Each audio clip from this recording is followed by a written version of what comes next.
Okay, so now we have the opportunistic mycosis. Opportunistic mycosis में we're going to talk about the Candida albicans, which is one of the most common, then Cryptococcus, Aspergillus, Mucormycosis and Rhizopus.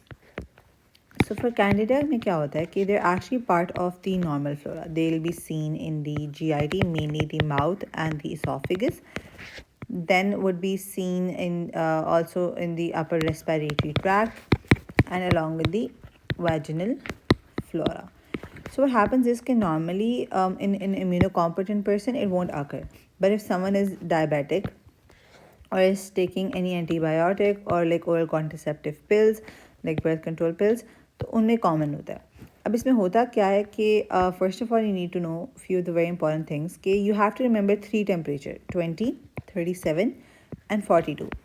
At 20 degree Celsius pseudohyphae are seen. 20 degree Celsius पे pseudohyphae नज़र आते हैं, 37 पर आपके पास germ tube नज़र आते हैं और फिर उसके बाद 42 पे क्लेमिडोस्पोर्स.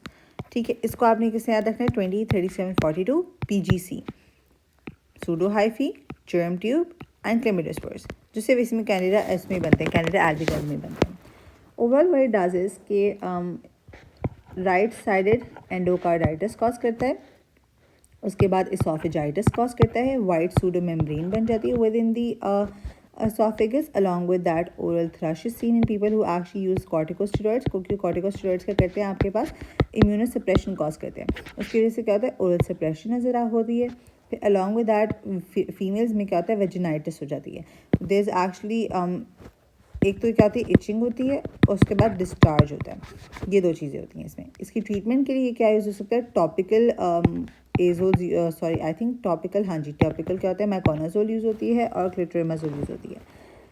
उसके बाद इसमें जो इम्पॉर्टेंट चीज़ है कि या इसमें डायपर रैश भी होता है. और कोई चीज़ है leaving endocarditis, oesophagitis, thrush, vaginitis, diaper rash, chronic mucocutaneous candidiasis, candidaemia which is basically जब ब्लड में एंटर हो जाता है, और उसके बाद एंडोफ्थेल्मिटिस.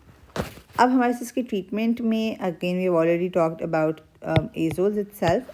उसकी लेबॉरेटरी डायग्नोसिस में क्या होगा माइक्रोस्कोपिक एग्जामिनेशन होगी जिसमें सूडो हाइफी नज़र आएंगे.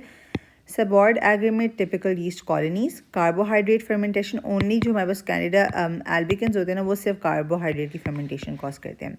उसके बाद 42 डिग्री सेल्सियस पे अगर आप कुछ भी भूल जाए ना जिस 3 टेम्परेचर जो आप याद रखोगे उस पर आप बता दोगे कि आपके पास माइक्रोस्कोप में सूडो हाइफी नजर आती है. Then at 37 you can see germ tube, 42 पे यू कैन सी क्लेमिडोस्पोर्स. फिर कार्बोहाइड्रेट की क्या करवाते हैं हमारे पास फर्मेंटेशन कॉज करा देते हैं. तो एंड सबॉर्ड again these are the typical things. So yeah, that's Candida albicans for you.